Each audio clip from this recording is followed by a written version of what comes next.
नमस्कार दोस्तों, एक बार फिर से एक सच्ची और हॉरर घटना में आपका स्वागत है। आप देख रहे हैं हॉरर स्टोरी विद एजे। वैसे तो आपने बहुत सारी भूतिया रेलवे स्टेशनों के बारे में सुना होगा, लेकिन आज की यह जो कहानी मैं आपको सुनाने वाला हूँ एक ऐसे भूतिया स्टेशन की है जिसको सुनकर आपको भी डर का महसूस होगा। तो चलिए आज की यह कहानी शुरू करते हैं। लेकिन उससे पहले मैं आपसे एक रिक्वेस्ट करना चाहता हूँ कि अगर आपको हमारी वीडियो अच्छी लगती है तो प्लीज़ वीडियो को एक लाइक और चैनल को सब्सक्राइब जरूर करें। उत्तर प्रदेश के एक छोटे से कस्बे में कालीघाट रेलवे स्टेशन नाम का एक स्टेशन था। एक ऐसा स्टेशन जहां दिन में सन्नाटा पसरा और रात को तो जैसे मौत का साया ही घूमता रहता हो। प्लेटफॉर्म पर टूटे बेंच, जंग लगे खंभे और पीली दीवारें इस जगह को और भी वीरान और डरावनी बनाती हैं। तभी यह स्टेशन रौनक और भरा हुआ रहता था, लेकिन पहले कुछ सालों से यहाँ से गाड़ियाँ कम ही गुजरती हैं। लोग कहते हैं कि इस स्टेशन पर कुछ है, कुछ ऐसा जो नजर नहीं आता मगर मौजूद रहता है। यहाँ से गुजरने वाले कई यात्रियों ने अजीब घटनाओं का जिक्र किया। कभी खाली प्लेटफॉर्म पर कदमों की आहट, कभी बिना जगह सीटी, तो कभी किसी अदृश्य हंसी। गांव के लोग जैसे ही अंधेरा ढलता इस स्टेशन के पास से निकलने के भी छोड़ देते। इस स्टेशन पर मास्टर रामनाथ तिवारी, सफेद बालों वाला दुबली काया का आदमी जिसकी आंखों में हमेशा थकान और डर झलकता है। रामनाथ इस स्टेशन पर 50 सालों से था। उसने इस स्टेशन के सुनहरे दिन भी देखे थे और अब ये डरावनी खामोशी भी देख रहा है। एक शाम जब सूरज डूब रहा था और आसमान काले बादलों से छा रहे थे, तब एक यात्री अरुण इस स्टेशन पर उतरा। यह एक पत्रकार था और उसने इस स्टेशन की भूतिया कहानियों के बारे में सुन रखा था। सच जानने की जिज्ञासा उसे यहां तक खींच लाई थी। अरुण ने रामनाथ से पूछा, तिवारी जी, सब कहते हैं यहाँ भूत प्रेत, क्या ये सच है या नाम मात्र एक अफवाह ही फैली हुई है? रामनाथ ने चौंक कर कहा, फिर धीमी आवाज से बोला, बाबूजी, अफवाह नहीं, यह एक सच है। इस स्टेशन पर रात को उन आत्माओं का वास है जो भयानक रेल दुर्घटनाओं में मारे गए थे। उसकी आंखें भर आई। 15 साल पहले रात को 12:15 पर कोयला ले जाने वाली एक मालगाड़ी और यात्री गाड़ी दो जबरदस्त टक्कर हुई। सैकड़ों लोग मारे गए थे। उनके चीखें अब भी इस जगह पर गूंजती हैं। अरुण हैरान रह गया। उसने तय किया कि आज रात यहीं रुककर वह सच्चाई का पता लगाएगा। आधी रात का सन्नाटा। आधी रात गहरी हो चुकी थी। घड़ी में 12:15 हो रहे थे। पूरे स्टेशन पर अंधेरा और सन्नाटा सा था। केवल एक लालटेन झिलमिला रही थी। अरुण प्लेटफॉर्म पर बैठा था, हाथ में कैमरा और टॉर्च के साथ। तभी अचानक हवा तेज और झोंकों के साथ आई, जैसे किसी ने अदृश्य दरवाजा खोला हो। उसने सुना सीटी, जैसे कोई ट्रेन आ रही हो। वह चौकीदार खड़ा हुआ और पटरी की तरफ देखा। चारों तरफ अंधेरा ही अंधेरा था।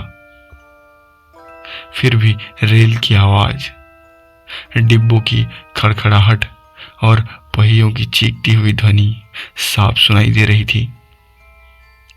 6 पलों में प्लेटफॉर्म पर जैसे भीड़ उतरने वाली हो। औरतों की चूड़ियां, बच्चों की रोना, कूलियों की आवाजें, सब कुछ साफ साफ सुनाई दे रही थी, मगर दिखाई कोई भी नहीं दे रहा था।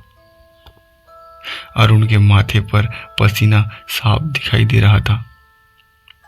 वह समझ गया ये वही आत्माएं थीं जो दुर्घटना में मारी गई थी। अचानक स्टेशन की पुरानी टूटी बेंच पर कोई बैठ गया। अरुण ने टॉर्च की रोशनी डाली। वहां एक आदमी था, फटे कपड़ों में, खून से सना उसका चेहरा।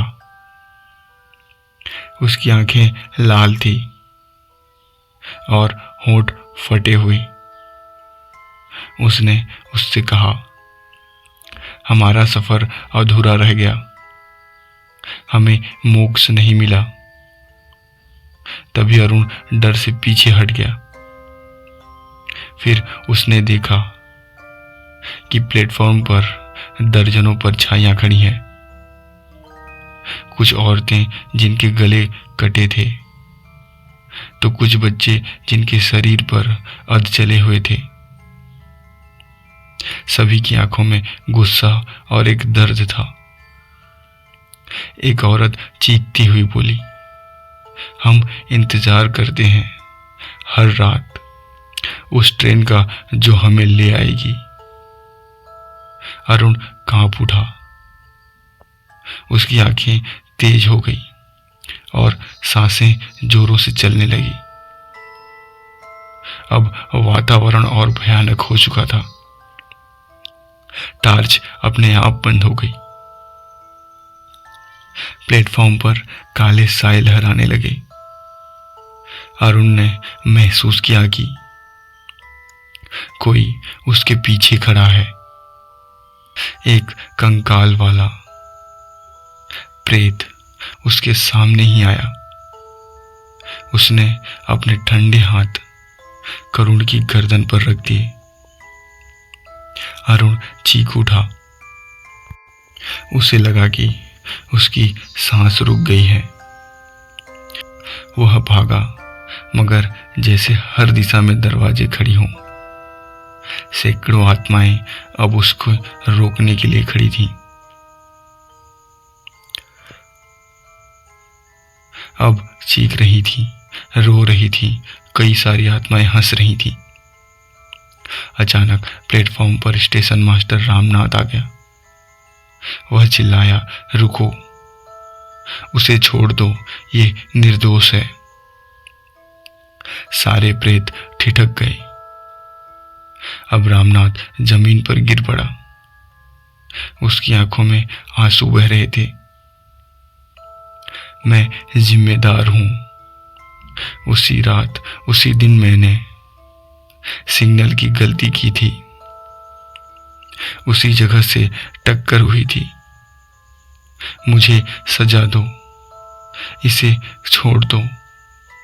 यह सब बातें। यह कहते ही प्रेत ने अरुण को छोड़कर रामनाथ को घेर लिया। और फिर वह पल भयानक और अविश्वसनीय था। सैकड़ों आत्माएं एक साथ रामनाथ में समा गई। रामनाथ चीखते चीखते गिर पड़ा और उसकी जान निकल गई। सन्नाटा सा छा गया। सारे प्रेत गायब हो चुके थे। अरुण अकेला खड़ा था, हांफता हुआ। सुबह होने पर रेलवे विभाग के लोग आए। उन्होंने देखा रामनाथ का शव प्लेटफॉर्म पर पड़ा था। चेहरे पर अजीब सी शांति थी, जैसे उसे मोक्ष मिल गया हो। अरुण ने अब कुछ नहीं देखा, उसने अखबार के बारे में पूरी घटना लिखी। उसके लेख में लिखा था, काली घाटी का स्टेशन अब भूतिया नहीं रहा।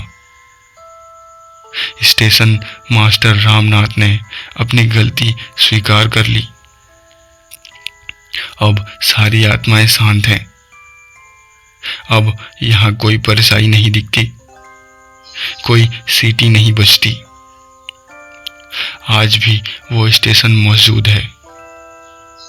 लोग वहां जाते हैं और कई सारी ट्रेनें रुकती हैं।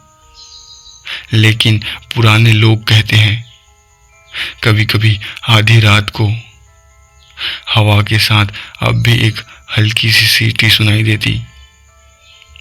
शायद वो उन आत्माओं की आखिरी विदाई हो। दोस्तों, आपको आज की यह कहानी कैसी लगी कमेंट करके जरूर बताएं, और वीडियो अच्छी लगी तो वीडियो को एक लाइक और चैनल को सब्सक्राइब जरूर करें। धन्यवाद।